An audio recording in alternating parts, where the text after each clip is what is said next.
তৃতীয় দেশে পণ্য পাঠানোর জন্য বাংলাদেশকে দেয়া দীর্ঘদিনের ট্রানজিট সুবিধা ভারত প্রত্যাহার করেছে। ভারতের রফতানিকারকরা বিশেষ করে পোশাক খাতে বাংলাদেশকে দেয়া এই সুবিধা প্রত্যাহারের জন্য নরেন্দ্র মোদী সরকারকে আগে থেকেই জানিয়েছিল এবং সেটা শেষ পর্যন্ত এই যে কয়েকদিন আগে ভারত কার্যকর করলো। যদিও আমাদের বাণিজ্য উপদেষ্টা বলেছেন যে আমাদের খুব বেশি একটা সমস্যা হবে না, কিন্তু আমরা যতদূর জানি বাংলাদেশ থেকে যদি কোনো পণ্য আমরা বিমানে পাঠাতে চাই $6 মতো বোধহয় খরচ হয়, আর যদি আমরা কলকাতা থেকে পাঠাই সেটা বোধহয় $2.5 মধ্যেই মানে পাঠানো সম্ভব। আপনি কি মনে করেন আসলেই আমাদের কতটা ক্ষতি হলো ব্যবসায়ী হিসেবে, এবং বিএনপি ফিরে এসে বা বিএনপি এখনই কি আসলে এই ট্রানজিট ফেরত আনার জন্য কোনো উদ্যোগ নেবে কিনা? না, এগুলো তো আন্তর্জাতিক কতগুলো স্ট্যান্ডার্ডের মাধ্যমে এই মুভমেন্টগুলো কিন্তু একটা ফ্রি একটা মুভমেন্ট থাকার কথা, এবং এইখানে ভারত যেটা করেছে এটা আমি মনে করি না কোনো ট্রেড প্র্যাকটিসের জন্য এটা কোনো ভালো এক্সাম্পল।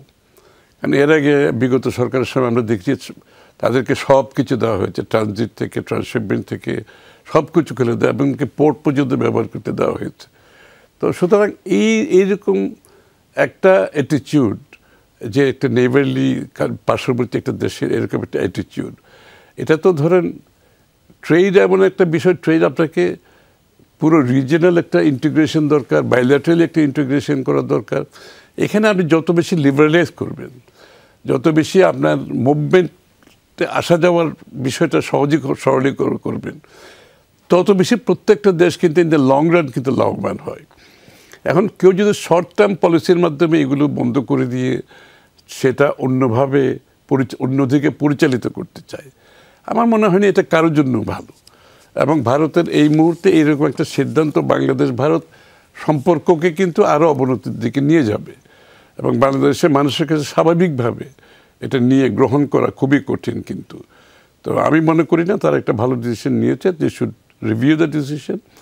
এবং এটা আমাদের যে সাউথ এশিয়ান ইন্টিগ্রেশন, বিশ্বের কিন্তু সবচেয়ে কম ইন্টিগ্রেটেড রিজিয়ন হচ্ছে সাউথ এশিয়া, সার্ক কান্ট্রিজগুলো, এবং এই জন্যই কিন্তু আমাদের রিজিওনাল ট্রেডটাও গ্রোথ করতে পারে না। কিন্তু এই ধরনের পদক্ষেপ যখন নেওয়া হয়, তাহলে সাউথ এশিয়ার ইন্টিগ্রেশন, রিজিওনাল ইন্টিগ্রেশন আমরা কীভাবে করব, এটা কিন্তু গুরুত্বপূর্ণ। আপনি যদি নাফটা নর্থ আমেরিকাতে দেখেন, আসিয়ান কান্ট্রিগুলোকে দেখেন, এরা কিন্তু সবাই ইন্টিগ্রেট করতেছে, আর এখানে আমাদের এখানে দেখা যাচ্ছে ডিসইন্টিগ্রেট হয়ে যাচ্ছে।